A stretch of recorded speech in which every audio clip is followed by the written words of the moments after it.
Тоқты, артықшылықтары, белсенді, шапшаң, жігерлі, қиындықтарға еш берілмейді, кез келген кедергіні еңсере алады, өз-өзіне нық сенімді, егер көзі жеткен болса, сергіне де, досына да, сүйіктісіне де адал бола біледі, бітімгер, ерекше тартымдылығы бар. Кемшіліктері: эгоист, өз-өзіне ғашық, біреуді немесе бір нәрсені тым мінсіз қылып елестетіп алады да артынан көңілі қалып қояды. Көптің ортасында болғанды ұнатады. Біреу оларға сын айтса, олар тез көтеріліп тап береді де шығады. Қызба мінезді, әсіресе оларға көптің алдында сын айта қалсаңыз, тез ашуға мініп алады. Торпақ, артықшылықтары: өте төзімді, қайсар. Оларды ашуландыру оңай емес, бірақ ашуына тиіп алсаңыз, бітті дей беріңіз. Өте кеңпейіл, жүрегі кең, әлсіздерге үнемі көмектесіп жүреді. Қай жерде пайда бар екенін жақсы біледі. Ақшаға ерекше қарайды, өте құпты. Кемшіліктері: кейде жалқау, үйреніп қалған нәрсесінен айырылғысы келмейді. Жаңа нәрсеге көндіру өте қиын. Қырсық, кейде өзінің де, жанындағы адамдардың өмірінде қиындатып жібереді. Егіздер, жақсы жақтары: сөзге шешен, қысқасын айтқанда шешенсіген. Кімді болса да өз дегеніне көндіре алады.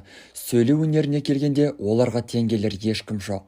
Екінші жағынан олардың сұлулығы, сондай-ақ тартымдылығы көп көмегін тигізіп жатады. Әдемілігінің арқасында көп нәрсеге оңай қол жеткізеді. Олар жаңа нәрселерге көп қызығады. Қажетті ақпараттарды да тез қабылдап, тез үйренеді. Пысық, аңғарымпаз, өнертапқыш, қолындағы мүмкіндіктерді қалай дұрыс қолдану керектігін жақсы біледі. Кемшіліктері: бір орында отыра алмайды.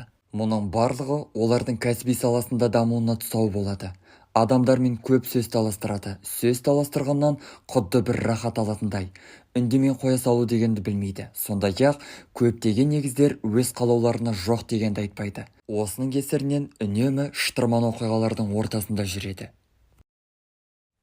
Шаян, артықшылықтары: өте сезімтал, нәзік жанды, ішкі интуициясы, ішкі дауысы өте жақсы дамыған.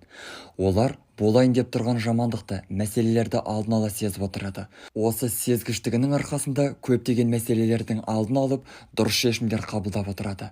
Оның үстіне олар өте ақылды, парасатты, ақшаның қадірін біледі. Тым эмоционалды, өнерге бір табан жақын, қолынан көп дүние келеді. Кемшіліктері: көңіл күйі ауа райы секілді құбылып отырады. Мұның барлығы олардың істеген ісінен, айтқан сөздерінен ақ байқалып тұрады. Оның үстіне кейде тым ұялшақ та болып кетеді. Осының кесірінен өзгелерге жоқ деп айта алмай, қаламайтын нәрсесін істеп жүре береді. Сеніп қалғыш, көп адамдар оңай алдап кетеді. Статистика көрсеткендей, олар өзгелерді мойнына отырғызып алудың көш басында тұрған адамдар. Жаңа нәрселерге үйренісіп кетуі өте қиын, бауыр басып қалады. Сатқындық жасап кетсе де, оны ұмыта алмай, жүрегі жараланып жүреді. Өткенді ұмытуы өте қиын. Арыстан, жақсы жақтары: талантты, алға қойған мақсатына бойындағы барлық мүмкіндігін қолдана білуінің арқасында жетеді. Кең пейілді, өзгелерге көмектесіп, қолындағы еш нәрсені аямайды. Оларға көп адамдар магнитше тартылады, себебі олар ақкөңіл, адал дос, әзілкеш, ерекше жандар. Өзгелерді шабыттандырып отырады. Идеяларға өте бай. Қашанда мықты жігерінің арқасында барлық салада сәттіліктерді бағындырып жүреді. Олар тек өздеріне ғана сенім артады. Бәрін тек өздері ғана жасайды. Ешкімге тәуелді болмайды, ешкімге бағынбайды. Сондай-ақ өте қонақжай жандар. Кемшіліктері: өздерін тым қатты жақсы көреді. Өз-өздеріне ғашық десек те болады. Абайсызда өкпелетіп қойсаңыз, сол мезетте сізге жауап қайтарады. Ашу үстінде өте ауыр сөздер айтып қоюы мүмкін, бірақ ашуы тез қайтады. Өз қалауларының алдында дәрменсіз, мейлі қымбат зат болсын, мейлі тым пайдасыз дүниелер болсын, өзі қалап тұрса, өзінен ештеңені аямайды. Бикеш, жақсы жақтары: өте тиянақты, бір ізбен жүретін және барлық нәрсеге мұқият. Өзгелер мән бермейтін нәрселерді лезде байқайды. Кез келген нәрсенің артық, кем тұстарын біліп отырады. Өте тазайым, жан жағында, тіпті ішкі дүниесінде үнемі тазалықты ұстап отырады. Егер жан жағы лас шашылып жатса, олар қызбалыққа салынып, өздерін жайсыз сезінеді. Өте еңбекқор, басшылық тарапы бикештерді өте құрметтейді. Себебі олар адал, жауапты, ерекше қызметкерлер. Интеллигентті, мәдениетті, ақылды, бастаған ісін ешқашанда жарты жолда тастамайды. Кемшіліктері: біреудің өзінен асып тұрған мойындағысы келмейді. Көп нәрсеге қарсы пікір айтып, өз пікірін ерекшелегенді ұнатады. Үнемі сын айтып, ескертпе жасап жүргеннен кайф алады. Өз пікірін ең дұрыс әрі шешуші пікір деп санайды. Өзгелерді жерден алып, жерге салатын бикештер өзіне қатысты пікір айтыла қалса, оны мойындамай жоққа шығарады.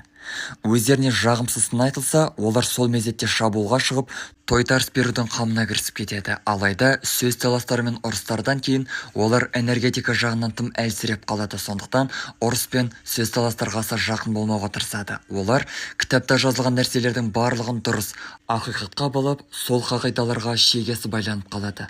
Осының кесірінен жақсы ақыл беріп тұрған адамдардың сөздерін құлақ қалмеуде мүмкін. Таразы жақсы жақтары: сырт көзге тартымды, әртістік қабілеті басым, көпшіліктің қызығушылығын тудыратын ерекше жандар. Олардың таныстары, ақыл беретін достар, кеңесшілері көп. Кез келген жағдайға тез бейімделіп кетеді. Олар өте әділ, ұрыс пен дау-дамайларға жолағысы келмейді. Өзгелерді татуластырып, бейбіт мәмілеге келтіріп жүреді. Кемшіліктері: шешім қабылдай алмайды, үнемі әр нәрседен күдіктеніп, уайым үстінде жүреді. Барлық адамның кеңесін жинап алып, өз басындағы тарасында таразылап отырады. Осының салдарынан жоғарыдан келген мүмкіндіктерден айырылып қалып жатады. Өз таңдауларын жасаулары қиын. Ақшаларында дұрыс жұмсап, рет-ретімен жұмсай алмайды. Осының кесірінен статистика бойынша таразылардың қатарында бай адамдар саны өте аз. Саршаян жақсы жақтары: олар ыңғайсыз болсын, тіпті үйреншікті емес жағдайлар болсын, өздерін кез келген жағдайда жақсы ұстай біледі. Төзімді. Осының арқасында өзгелер сүрініп, құлап жатқан жерлерде олар зор сәттіліктерге кенеледі. Интуициясы өте мықты. Адам жанын жақсы түсіне біледі. Кімнің өтірік, кімнің шын, кімнің арам пиғылы бар, кімнің адал екенін бірден аңғарады. Құпиялар мен түсініксіз дүниелердің жауабын шешуге келгенде оларға тең келетін ешкім жоқ. Олар құдды Шерлок Холмс секілді. Адамдарды оңай басқарып, өз дегенін жасата алады. Өз мақсатына қай жолмен болса да жете білетін қайсар жандар. Кемшіліктері: саршаяндар өз-өздеріне дұшпан. Олар ең бірінші кезекте өздерін кінәлап, өз-өздерін жеп, өз-өздерін қамшылап жатады. Олар өзгелердің не ойлайтынын, не айтатынын тыңдамайды, тіпті құлақтарына да аспайды. Өз-өзіне құдай, өз-өзіне сот, өз-өзіне би. Ешкімге сенім артпайды, тек өз-өзіне ғана сенеді. Мерген жақсы жақтары: темір мінезді, өмірге позитивті қарайтын, кез келген қиындықты оңай еңсеретін мықты жандар. Өзгерістерге тез үйреніп, жаңа мүмкіндіктерді толық игере біледі. Қандай қиындық болса да, олар тек алға қарай жүреді. Әлсіздерге қорған болып жүреді. Ең жақын адамдарын үнемі қолдап, барлық жағдайды жасайды. Кемшіліктері: кейде ойланбай жатып әрекет етіп қояды, артынан өкінеді. Олар жасарын жасап, артынан барып қана ойланады. Сөйлегенде де солай, айтарын айтып, артынан не айтқанын ойланады. Олар бір жасаған қателіктерін қайталап жасаудан еш қорықпайды. Олар үшін бұл қызық дүние көрінеді. Өздеріне қарсылық танытқандарды жақтырмайды. Жоқты бетін қайтарса, мұндай жауапқа төзе алмайды. Өздеріне қызық емес нәрселерді жасауға мәжбүр болса, жалқаулыққа салынып, жатып алуы мүмкін. Тауешкі жақсы жақтары: олар табиғатынан пысық келеді. Нені қалайтындарын жақсы біледі. Ешкімге алақан жайып, көмек қолдау күтпейді. Қойған мақсатына тек өз күшінің арқасында ғана жетеді. Оларды өздері таңдаған жолдан тайдыру еш мүмкін емес. Олар әр қадамын мұқият әрі ұзақ ойланып барып басады. Өзінен мықты адамдарды көндіріп, өзінің ыңғайына көндіре білетін шешен жандар. Кемшіліктері: көптеген тауешкілер тұйық келеді. Олар адам баласына сеніп үйренбеген. Кейде өз ойын тым агрессивті түрде жеткізеді. Ашуланшақтығы да бар. Статистика көрсеткендей, олардың адал, ең жақын достары өте аз болады. Ал шын мәніне келер болсақ, ол сол адал достарға аса зәру емес. Себебі ешкімнің қолдауына мұқтаж емес. Өте намысқой, ескі әрі үйреншікті тәсілдермен ғана әрекет еткенді дұрыс көреді. Жаңа малдар мен жаңа дүниелерді қабылдаулары өте қиын, сараңдығы да бар. Шықпермес шығайбайлар да дәл осы тауешкілердің арасында көп кездеседі.